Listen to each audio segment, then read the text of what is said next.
اون دوربین شماست اگه خواستی یه چیزی رو به دوربین بگی، ولی در کل که ما به همدیگه نگاه میکنیم دیگه. حل. خب سلام، یه قسمت دیگه از پادکست تش با حضور بابک بنیادی عزیز. بابک جان خیلی خوش اومدی. ارادتمندم، ممنون از دعوتتون. من معمولا آدما رو خودم معرفی میکنم، ولی دوست دارم که شما خودت معرفی کنی. من بابک بنیادی هستم، متولد 1367، تو حوزه دیجیتال مارکتینگ و برندینگ و این کارا فعالیت میکنم. ای وولا، مارکتینگ پس نتیجه میگیریم که توی این قسمت قراره ته مارکتینگ و دیجیتال مارکتینگ رو در بیاریم با حضور بابک که افتخار داد اومد. و اینکه از کجا شروع کنیم داداش بحثو؟ هر جایی شما دوست داری. ببین، خودم دوست دارم ببرم سمت 3-4 تا چیز. اول اینکه اقتصاد خب بی تاثیر نیست، الان دلار و فلان و اینا، میخوام تاثیرش رو دیجیتال مارکتینگ رو بدونم. نکته بعدی این که AI اومده و خیلی از کارهایی که آدما دارن انجام میدن و مخصوصا تو حوزه‌های مثلا دیجیتال میشه AI انجام بده. بعدم اینکه یه سری تحریم ما داریم دیگه، گوگل صبح بیدار میشی میبینی مثلا یه سرویسیشو بست. با حضور این 3-4 تا آپشن و گزینه ها میخوام ببینم که دیجیتال مارکتینگ به کدوم سمت میره. اگه دیجیتال مارکتینگ سنتی مد نظرمونه به جای خوبی نمیره. خب چون واقعیت اینه که الان ما فضای دیجیتال مارکتینگ سنتی که بیشتر افرادی که فعالیت میکنن با واسطه دوره ها، آموزش ها، گفته ها، وبینارها و امثال ها باش آشناهن، دیگه تو این فضا کارکرد نداره. شرکت ها دارن به این سمت میرن هزینه هاشون رو بیارن پایین تر، خواسته یا ناخواسته تیما کوچیک و کوچیک‌تر میشه. AI اومده چیکار کرده؟ فضای رو فراهم کرده. عملا خیلی از نقشات تو تیم‌های مارکتینگ و دیجیتال مارکتینگ دیگه دارن حذف میشن، یا برای خیلی از بنگاه‌های کوچیک و متوسط که بودجه کمتری دارن بخوان کمتر سرمایه گذاری کنن واسه استخدام افراد. بیشتر شرکت دارن میرن به سمت جنرالیست ها، کسایی که بیان توی سازمان تو بخش دیجیتال با فضا آشنا باشن، بتونن چند تا کار مختلف بکنن، با استفاده از ابزارهای AI بتونن یه بهره‌وری بالایی رو برای سازمان رقم بزنن. و این موضوعی هم که هست، ما تو ایران دیگه فکر نکنم دیجیتال مارکتینگ به اون معنی که 4 سال قبل داشتیم دیگه داشته باشیم. یه سری ابزارا مثل گوگل آنالیتیکس همسالم که فیلتر شدن، اوکی، خب ابزار جایگزین براش هست، فیلتر که نشدن، در حقیقت تحریم شدن. دقیقاً. و یه ماجرا دیگه ای که هست، ما الان چنل دیجیتال مارکتینگ تو ایران داریم که بخواد برای 96% از کسب و کارها ازش یاد بکنیم، نه مثلا 20 تا مثلا شرکت خاص. خب عملاً اول از همه لحاظ ROI سوشال، به خصوص اینستاگرام، و بعدش سئو گوگل ادزه که با این تفاسیر قیمت هایی که داره اتفاق میفته، چه اینفلوئنسرها، چه خود رپورتاج هایی که تو سایت ها هستن برای کار سئو، چه حتی قیمت دلار برای گوگل ادز، فضا خیلی داره سخت و سخت‌تر میشه. به خاطر همین رفتار هوشمندانه تری رو شرکت ها طلب میکنن. و آیا اکوسیستم کنونی دیجیتال مارکتینگ ایران برای این فضا و رفتار هوشمندانه آماده هست یا نه، دیگه اون یه بحث دیگه است. ببین چند تا نکته. اول اینکه آخر حرف اکوسیستم شد، خیلی حالا جلوتر دوست دارم راجعش صحبت کنیم.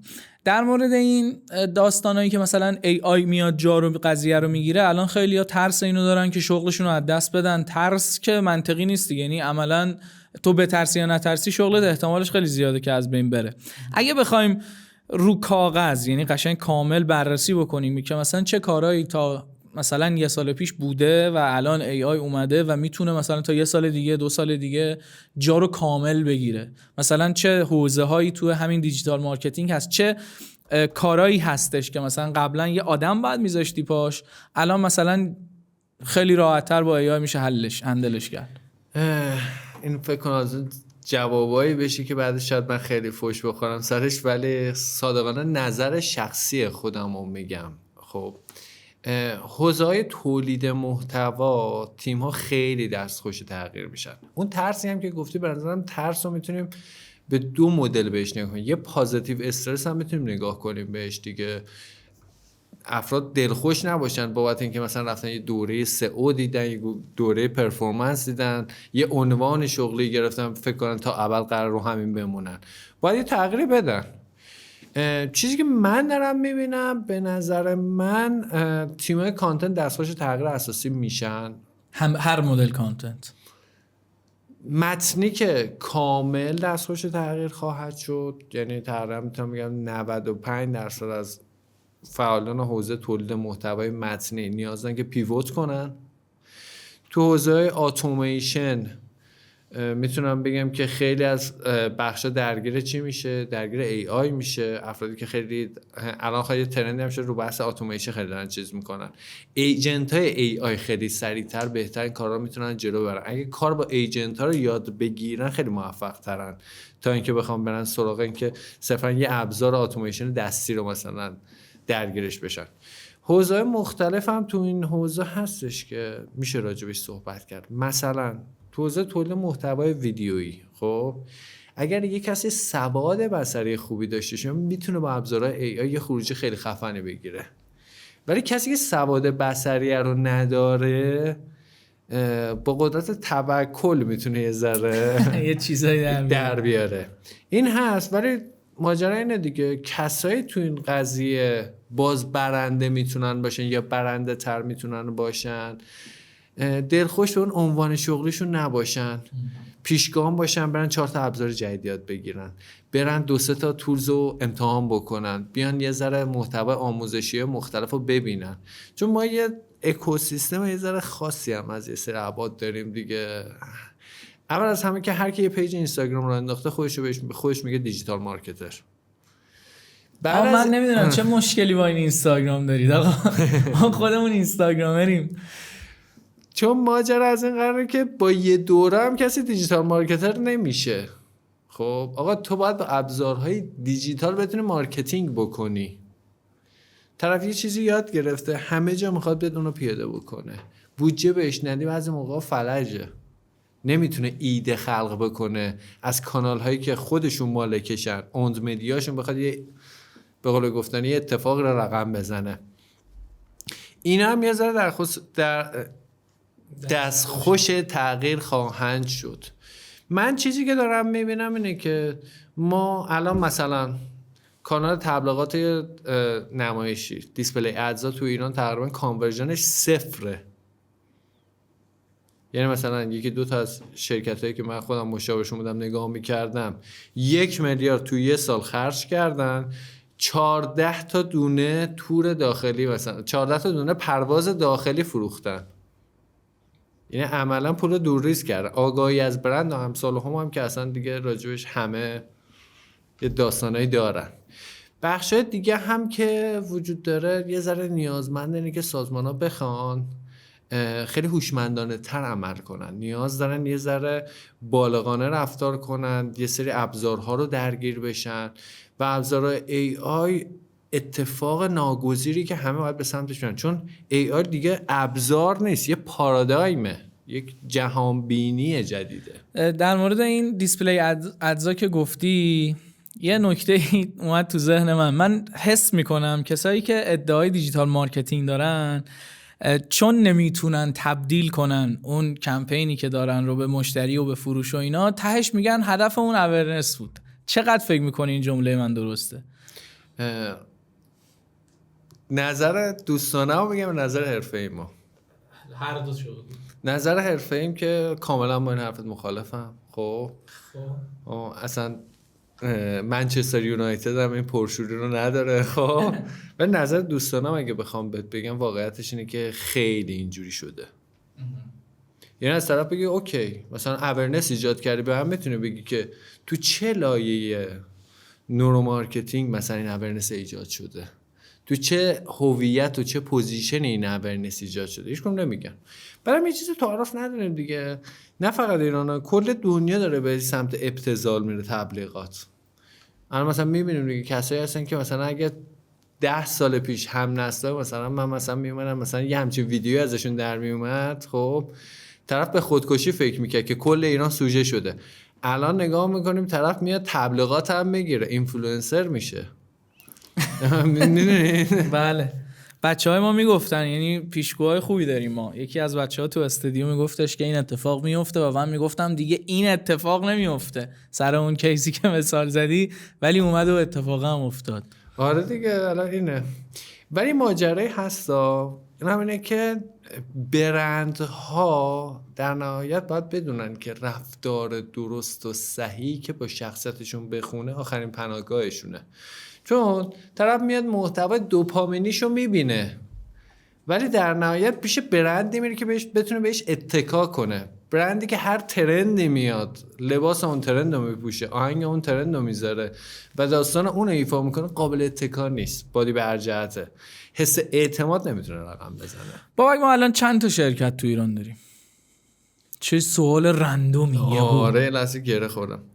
یه آمار رو من تو تصنیم دیدم، حدود 285,000 تا شرکت داریم که کد مالیاتی دارن.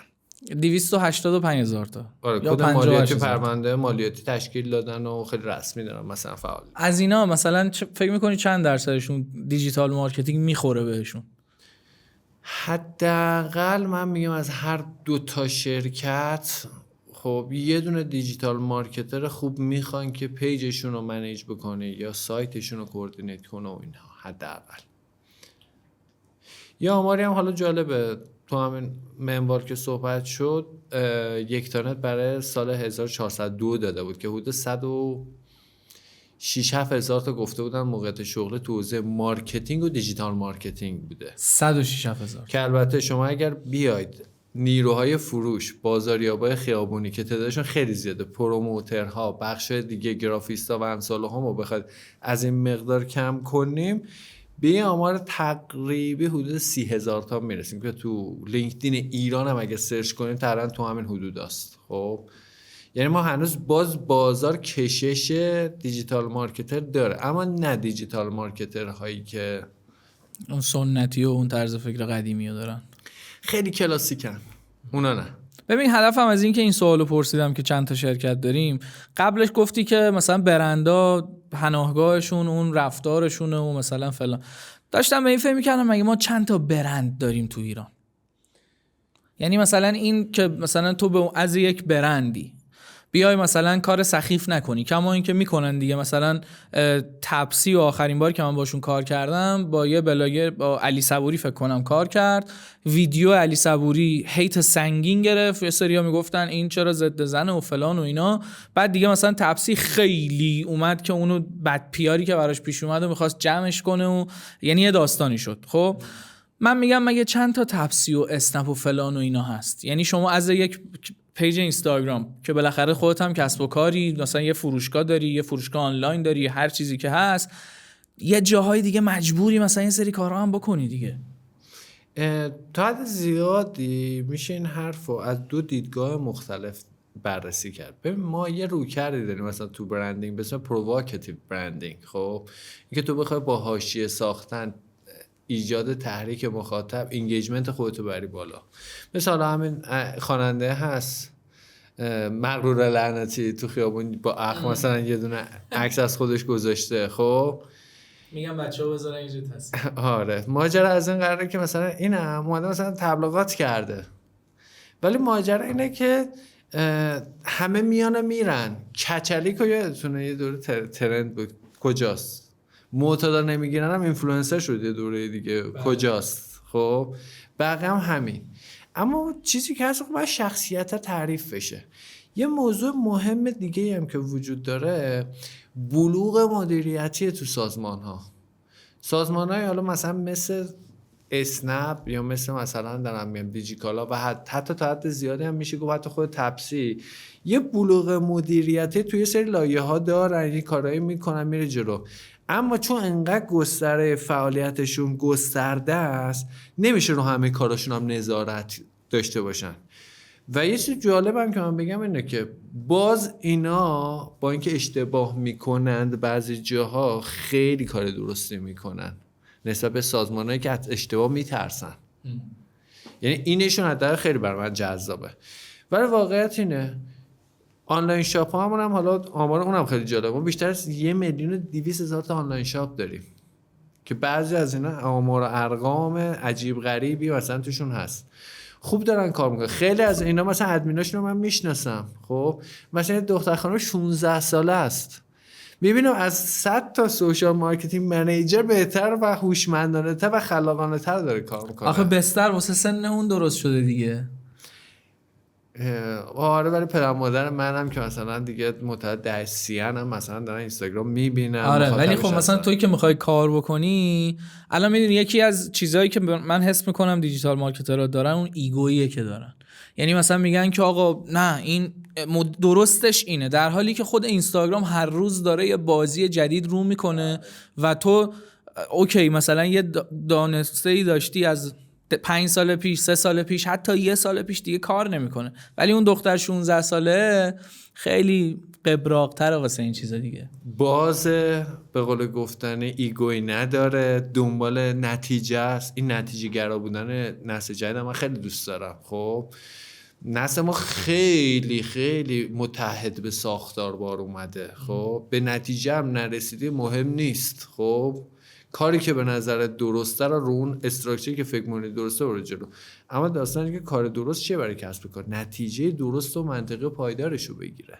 خب حالا هم که ماشاءالله تو ایران میامرن کلاس مثلا برندینگ، مارکتینگ، فردا دوست دارن هر برندی اومد دستشون برند خیلی لاکچری ازش در بیارن، بعد به نتیجه نمیرسن، علاوه زمانی عقب میمونن، بعد یه دفعه میرن تو زردترین شکل ممکن که KPI رو بزنن، از اون ور میافتن. آره این هم هست. خب الان اگر مثلا یه نفر داره این پادکست رو میبینه تو بازه سنی هم 15 تا 20 23 4 5 و هنوز مسیرش رو پیدا نکرده، ما تو پادکست تش اینجوریم که میشینیم ته همه چی رو در میاریم ببینیم که به مثلا کدوم آدم میخوره. یکی دنبال کار میگرده، دنبال یه حرفه است، بیا یه مدل سازی بکنیم که به نظر تو الان تو سال مثلا آخر 403 اول 2025 از کجا چی رو بره شروع کنه، چجوری یاد بگیره، چه چالشایی داره، این با این مسیره ذره آشنا بشه که بتونه شاید کمک کنه دیگه. اون روحیه پرسشگری که تو اون سن خیلی فعاله، خب و یه ایگوی خیلی خاصی هم که تو اون سن داره شکل میگیره، با وجود ابزارهای AI خیلی کارشون رو راحت کرده. من پیشنهادم اینه که اینا اول برن حوزه برندینگ مارکتینگ رو یه ذره یاد بگیرن، چون تولزهای دیجیتال مارکتینگ تو اون فاز تعریف میشن. شما اول از هم میخواید مثلا یک کد بدوزید، خب دیگه نمیرید مثلا بگید آقا من این دکمه رو دارم برای این دکمه کد بدوزید. خب پیکره کد باید در بیاد که بعد بریم سراغ مرحله بعدی.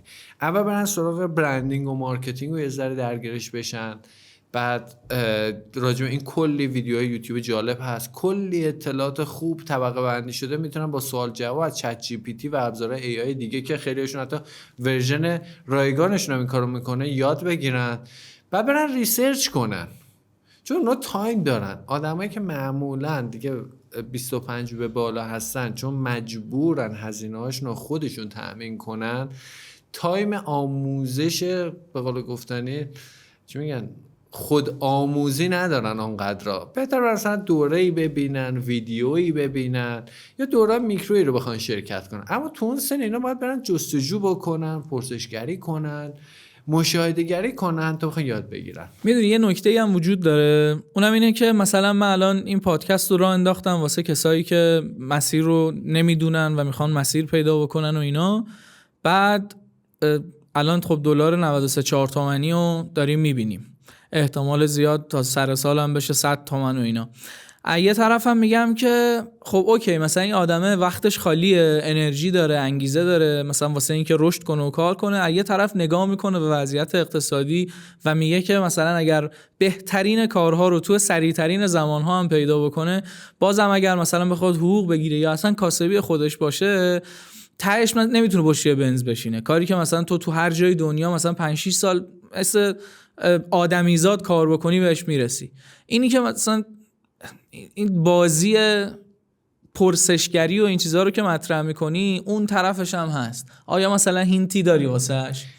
این سوالا که پرسیدی من فکر کنم قرار بعد از این پادکست من اصلا فوش بخورم. خب برنامه دیس کردن من انگار اول من چون خودم مثلا زیاد ویدیو تقریبا 5000 تا پست و ویدیو اینا ساختم. خب چون زیاد فوش خوردم اوکی ام، اگه تو مشکلی داری آقا من هنوز دارم سر شباهت فامیلیم با نازنین بنیادی فوش میخورم. خب این خیلی برای من عجیبه. حالا مثلا دیگه مثلا من میگم داداش یه ویکی‌پدیا برو سرچ کن جمال رو مقایسه کن کجا ما کجا نمیخوریم. خب ولی ماجرا از این قراره که سوال اول هدف گذاری ها زندگی رو برن درگیرشن.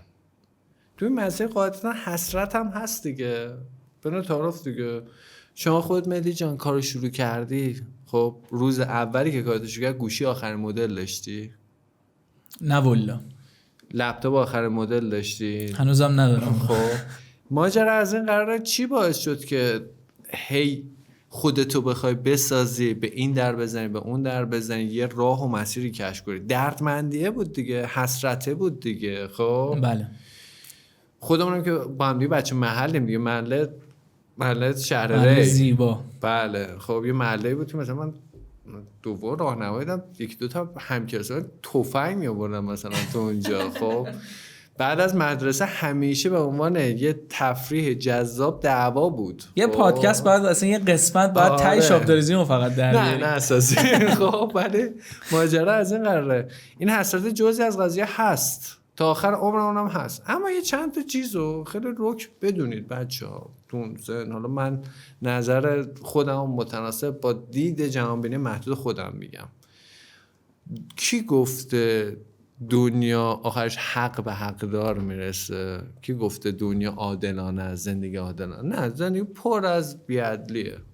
مثلا بچه‌ای که مثلا با نارسایی ریا و مثلا نمیدونم قلب و معلولیت مثلا تو یه دهاتی تو آفریقا مثلا به دنیا اومده، آیا با اون کسی که مثلا پسر ترامپه خب تو اون خانواده به دنیا با اون امکانات رضایتمندیشون ما میتونیم توی یه طیف در نظر بگیریم، یا اصلا مسیری بین این دوتا وجود داره یا نه؟ خب خیلی محاله. از همون اول پس دنیا بر مبنای عدالت نیست. صفر.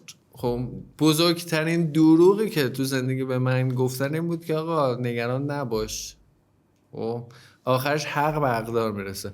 الان ما وضعیت جامعه رو نگاه بکنیم، شرکت ها رو ببینیم، کیا ثروتمندترن؟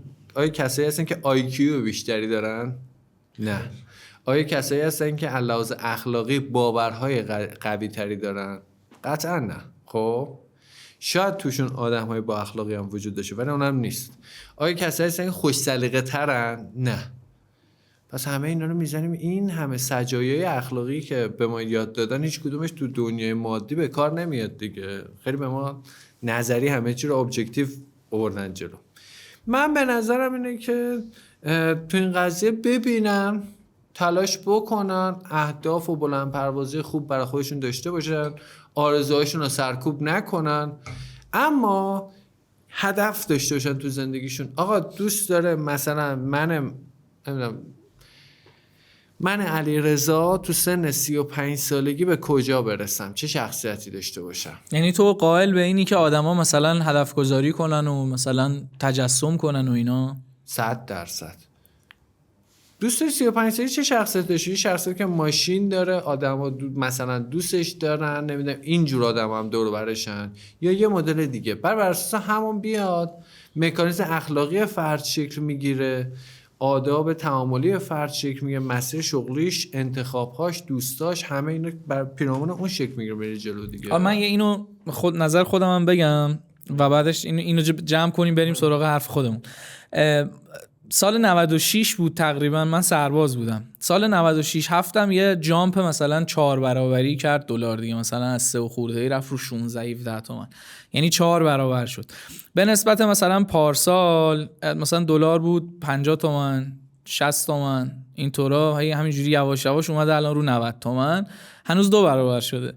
ولی تلخی و سختی و این داستاناش سر جای خودش. یعنی چیزی میخوای بگی؟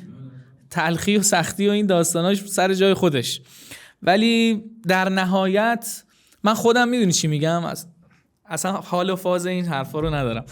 خودم مثلا الان این مثلا 4-5 سال کار کردم، تو نگاه خیلیا مثلا یه آدم موفقی هم که مثلا پول در آورده و پولی هم که در میاره پول مفته و بلاگره و فلان و اینا، هنوز مثلا یه دونه ملک نمیتونم بخرم.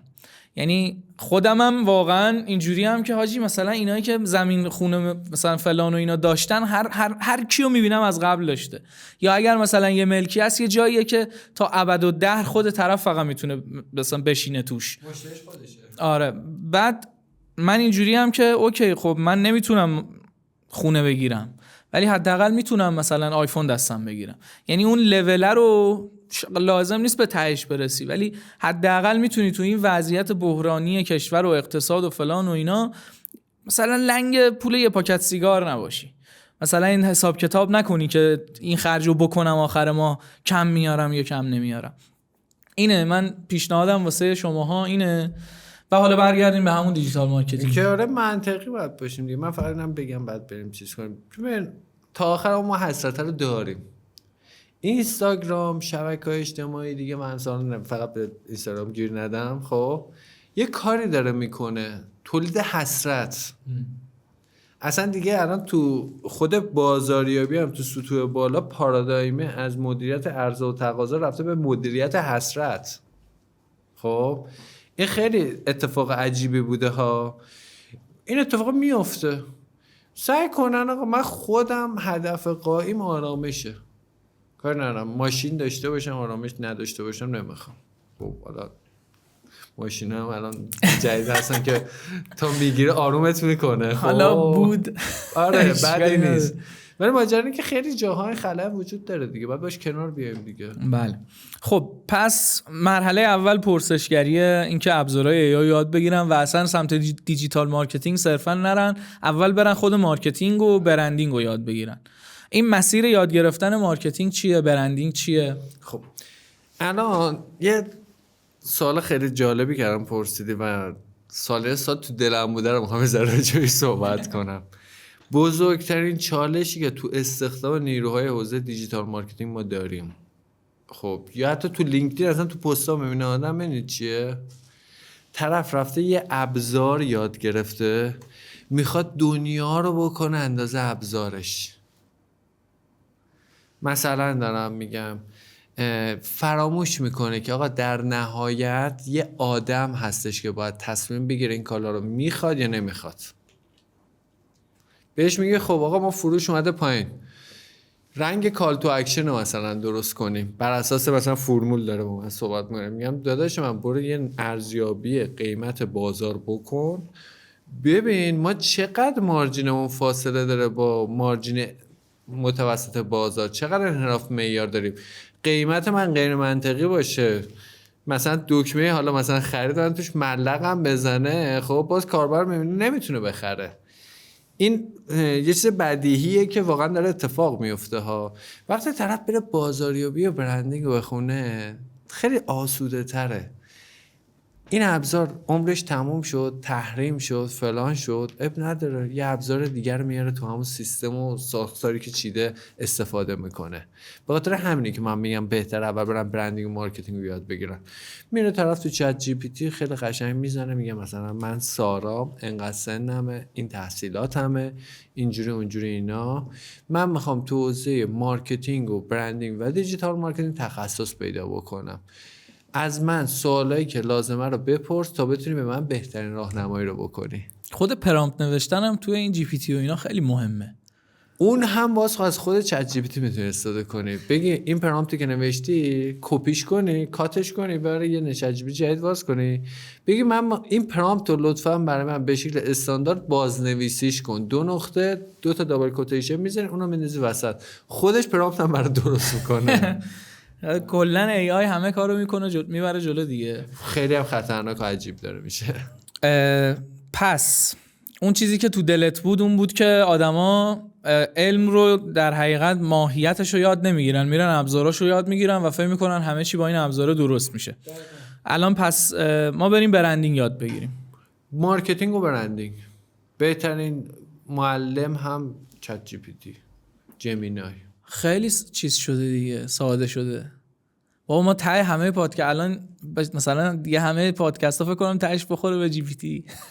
آخه ماجرا از این قراره که میگیم که ای آی یک پارادایم جدیده، یک دیده جهان بینی جدید، دقیقا همینه.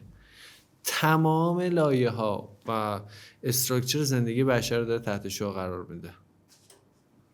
مثال دارم میگم، من میرم جلسه با یه کارفرمایی، مدل جلسه پیچیده ایه برای من میام متناسب با هوش مشاهده‌گری، اطلاعاتی که از بادی لنگویج افراد، اطلاعاتی که خود افراد دارم، میام شروع کنم 4 ساعت پای چت جی پی تی روانشناسی جلسه رو به دست میارم. استراتژی این که بخوام با اینها به شکل درست همکاری کنم به دست میارم.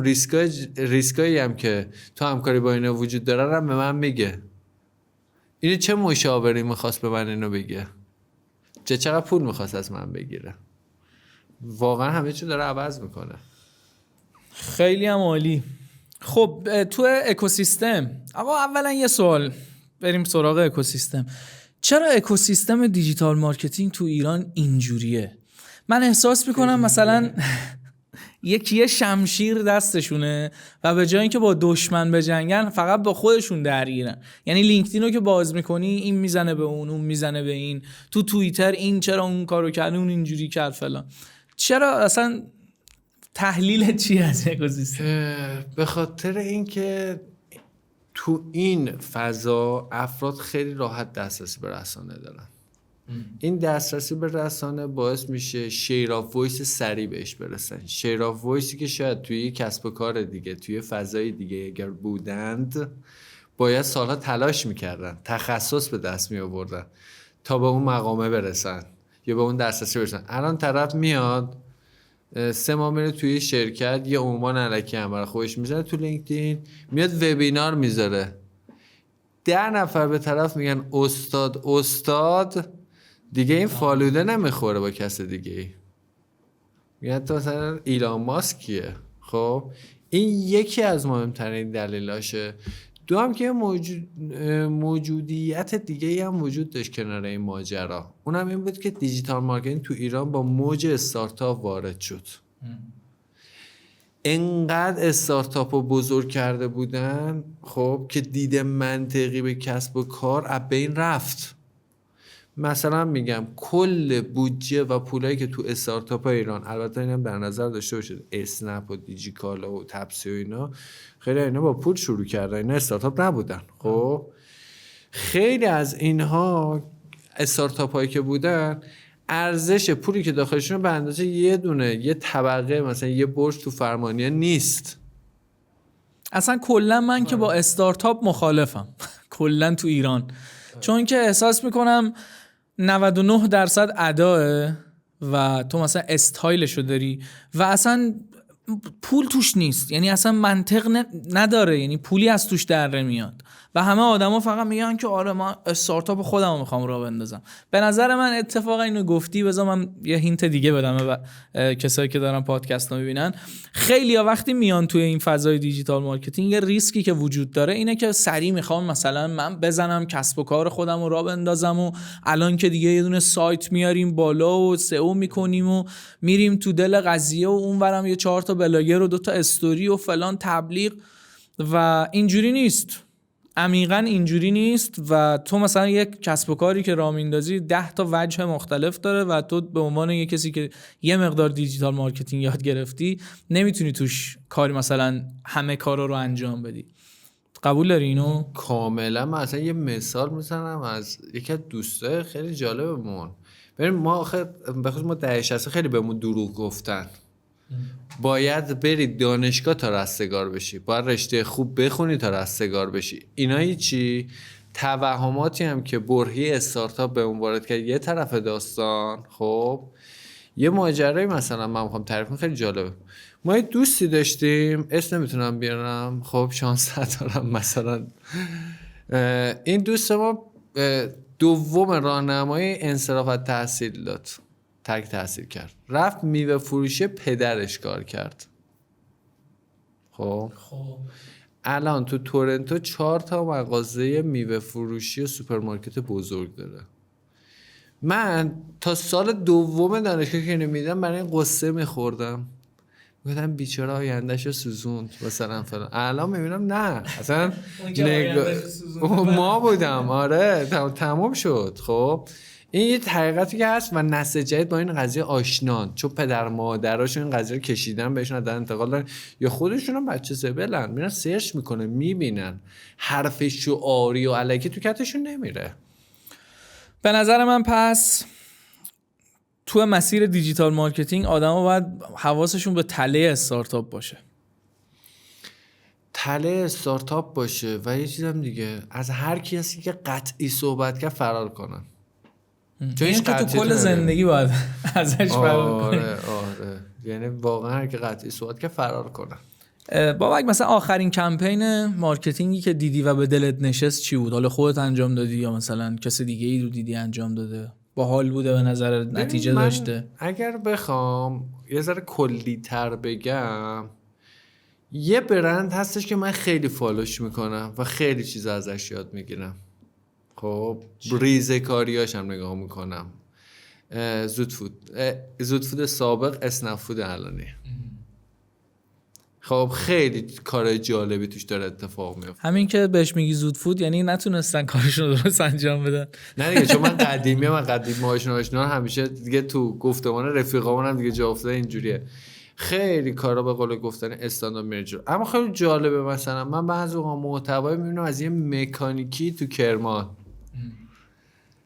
طرف مثلا لنز گوشیش حتی تمیز نبوده موقعی که داشته فیلم میگرفته. خب کار خلاقانه داره میکنه، با کاراکتر برندش هم میخوره. زرد شاید باشه ولی آقا مخاطب مثلا اونجا تو کرمان هم دیگه به قول گفتن چیز نیست، دکتر سمیعی نیستش که مثلا بگی مثلا من برنده اینجوری اون میخوره. ولی کلا روی مشتریگری اینه که بدون اینکه بخواد سوگیری داشته مال اسنپ فود مال فلانی هر چیزی ببینی حرف درست میزنه، آره باحال بود، آره نه و ریسرچ کنن، ببینن، قضاوت نکنن. همینجوری سوالم ولی گم کردی یا مثلا گفتم آخرین کمپینی که دیدی و حال کردی باهاش چی بود؟ چند تا بود اصلا خودت اگر ران کردی مثلا یه حرکتی زدی روی یا بیزینسی، اگر واسه حرکت‌های خودت هم باشه آمارش هم بدونی مثلا جالب میشه. ببین من که وقتی میرم به عنوان مشاور کنار کسب و کارها وای میستم، خیلی از جا تو قرارداد منم عیناً نوشته میشه که هیچ جا حق ندارم نام ببرم از جایی که کار کردم. خب چرا؟ دیگه مشخصه دیگه. خب اینه. ولی کمپین جالب و جذاب این چند وقته مثلا زیاد بوده. مثلا کمپین بعضی از این صرافی ارز دیجیتال که با همکاری استم رفتم برای من مثلا جالب بود، چون من میرم اینا رو میرم شرکت میکنم، گیمفیکیشناشو ببینم، استراکچراشو ببینم. ولی ایده جدید، نسل جدید خیلی خوب دارن میدن. البته تو شرکت‌های بزرگ خیلی بیشتر این آدم میبینه دیگه، به خاطر اینکه ساختار مدیریتی سلامت تری دارند به نسبت. حالا نه همه‌شون، حالا بعضیا قاعدتاً چیزی که تو ایران زیاد داریم بیشتر از نفت، اصلا آدم سایکوه خب که تو محیط کسب و کار دارن نقش مدیریتی بازی میکنن. ولی بعضی از اینا ظرفیت میدن بچه کار جالب بکنن. بحث سایکو رو کردی، به نظر کارفرمای خوب چه ویژگی‌هایی داره؟ کارفرمای خوب کارفرمایی که به کارمندش فرصت اشتباه کردن بده. تو رو خدا اینجوری نگو، اینا پشت دوربین دهنمو سرویس کردن. فرصت اشتباه کردن بده. خب فرصت هم فقط نیستش که برو اشتباه بکنه، یه بستری رو فراهم کنه که افراد بخوان ایده پردازی کنن، خلاقیت به خرج بدن، اشتباه کنن و یاد بگیرن. آره و مسئولیت پذیری اینجوری اتفاق میفته تو اون سازمان. افراد یه ذره مسئولیت پذیرتر میان بالا. یه مقداری با این حرفت مخالفم. چون که همین قدری که این نسل جدید آدمای خیلی مثلا دنبال حقیقت و ساده لوح نیستن و مثلا سریع میفهمن ته قضیه رو، باهوشترن و نمیدونم کنجکاوترن و فلان و اینا، همین قدم اصلا مسئولیت پذیر نیستن. آره مسئولیت پذیر نه، اصلا انگار نیستن کلن. یعنی مثلا تو نمیبینی که مثلا یه کرکتری داشته باشن یا مثلا دغدغه‌ای داشته باشن، انگار اصلا زندگی یه جای دیگه است واسه اونا. خب الان بیشتر شرکت‌هایی هم که خیلی جالبه، مثلا من با خیلی از مدیریتورها بعضی از جایی که مثلا درگیرم کار می‌کنم، یه سیاست جالبی رو نانوشته دارن رعایت میکنن. آقایون 60 متأهل ترجیح دارن استخدام کنن خانوم های مجرد 60. خب دلش چیه به نظرتون؟ و اصلا کلا از جنزی ها فرار میکنن. چرا؟ جفت این آدم‌هایی هستن که مجبورن تلاش کنن رو بهترین پرفورمنس داشته باشن. اون که خانواده داره، خب دنبال این نیستش که مثلا ناز کنه فردا نمیاد امسالها. اون یکی هم که اصلا دیگه زندگیش کارشه دیگه. یعنی این سیاست نانوشته هست. حالا این بچه‌های دهه 80 و اینها یا جنزیایی که مثلا بیشتر صحبت می‌کنیم، اونا رو اگه بخوایم مسئله پذیری رو توشون جا بندازیم، بله خیلی هم فاصله است و خیلی هم واقعا صبر میخواد کار باهاشون. دیالکتیک دشواری رو آدم باش درگیر میشه اگه بخواد با اینا زیاد کار کنه. اما باید فرصت اشتباه بده آدم ولی مسئولیت اشتباهش هم طرف باید به عهده بگیره، یعنی پاش وایسه. به غیر از این دیگه نمیشه کار کرد. ولی من خودم سخته یه ذره کار با نسل جدید برا من، مگر اینکه طرف دیگه خیلی برگای قشنگی بندازه تو فاز فرصتایی که بهش میدم تا بخوام یه همکاری خیلی جدی تری رو باش جلو ببرم. من اینجوری هم که اول کار مهمه، سنش مهم نیست. ولی الان به این نتیجه رسیدم که کسایی که تو مثلا همسن و سال خودم هم دیگه کار نمیکنن. یعنی افتادن توی لوپ عجیب و غریبی که همینجوری روتین رو ببرن جلو. این جوونا هم که مثلا 17 18 19 20 21 22 سالشونه، اینا هم انگار حشر زندگی رو ندارن. نمیدونم به خاطر اقتصاده، به خاطر آینده مبهمه، به خاطر چیه. من یادمه مثلا خودم اون سن و سال بودم، واقعا اینجوری بودم که باید یه چیزی رو جر بدم که کونه زندگی بود. ولی این داستان جدید نمیفته این اتفاقه. یه دلیلش هم آخه اینه که اینا داستانهای آدمایی که تو مبتذل ترین شکل ممکن موفق میشن دارن میبینن. مثال دارم میگم، 3 تا از پورنستارایی که داخل اونلی فنز دارن کار میکنن، مجموع پولی که از اونلی فنز در آورده بودن یکی حساب کرده 2.5 برابر کل صنعت فرش ایرانه. دمشکم چی رو رفته حساب کرده. خب مثلا تا حساب کنی یکی بنده خدا میشینه 10 سال رج میزنه نمیدونم فلان داره میکنه، یکی میره جلو آینه مثلا 2 تا دونه عکس از خودش میگیره. خب تمام تارگت ها رو زد به اندازه جی دی پی مثلا 2 تا دونه کشور در آورد دیگه. این هست دنیا واقعا داره خیلی جای مبتذلی میشه، نه فقط بابت پورنوگرافی. اصلا با اونش کار ندارم، این که یه سری خیلی مفت دارن پول در میارن و اصلا ارزش و شأن و منزلت تلاش کردن، دغدغه داشتن به صورت اجتماعی از بین داره میره. میدونی من احساس میکنم که مثلا همین سوشال مدیا، اینستاگرام الان بیس و اساس رو گذاشته رو این که شما بیفتی تو اسکرول کردن و آدم خودشون هم میگن که سیاست ما اینه پیجای کوچیک و راحت‌تر میاریم بالا، ویوهای بیشتر میدن، از این اتفاقا میفته. و همین قضیه حس میکنم این مثلا تو دل این جوونا مثلا ده 80 ها اینو ایجاد میکنه که خب اوکی هر موقع مثلا لازم بشه میرم یه دونه پیج اینستاگرام میزنم و مثلا پول رو در میارم. فکر میکنی اینجوریه؟ من به نظرم مثل هر بازار دیگه این حوزه هم به نقطه اشباهش به زودی میرسه. به زودی میرسه؟ آره. تا 2 سال پیش اینستاگرام یک فرصت طلایی بود، الان تبدیل شده به یک شغل. مثلا مثال بزنم، مثلا یه زمانی کسایی که موبایل فروشی میزنن اوایل سریع طرف ماشینشو میخرید، خونهشو میگرفت، نمیدونم مغازه دوم میزد و اینا. اما الان موبایل فروشی چی شده؟ تبدیل شده به یه شغل، به پیشه. و به نظرم اینستاگرام و نمیدونم تیک تاک و امثال من به اون نقطه میرسن. اگر مثلا تو اول صحبتت گفتی که دیجیتال مارکتینگ تو ایران 90% روی سوشاله، با توجه به اینکه ابزارها تحریمه یا دلار گرونه، گوگل ادز نمیشه رفت و اینا؟ نه 90% نگفتم، ولی گفتم ROI اینستاگرام خیلی بهتر از کانال‌های دیگه است. خب حالا من خودم حسم اینه که 90% واقعا تو سوشال و اینستاگرام دیگه. سوشال ما با توجه به اینکه میگی اشباع میشه، فکر می‌کنی آینده دیجیتال مارکتینگ چیه؟ ببین شرکت‌ها میرن به سمت کوچیک کردن تیماشون. آدمای جنرالیست نیاز دارن، کسایی که کار رو زمین نمونه. خب کانتنت میخواد، از این بره با ابزار در بیاره، سناریو میخواد برای تیم فیلم برده، از اون بره آماده بکنه، از این با پیمانکار تماس بگیره. نه تو ایران اگر بخوام بگم خیلی کارا به سمت پیمانی شدن خواسته نخواسته پیش خواهد رفت، پیمانکار چیز کنن. اما یه مسئله که وجود داره، اگر به اون نقطه اشباهی که میگیم مثلا ما برسیم، فضای جدیدی تعریف میشه.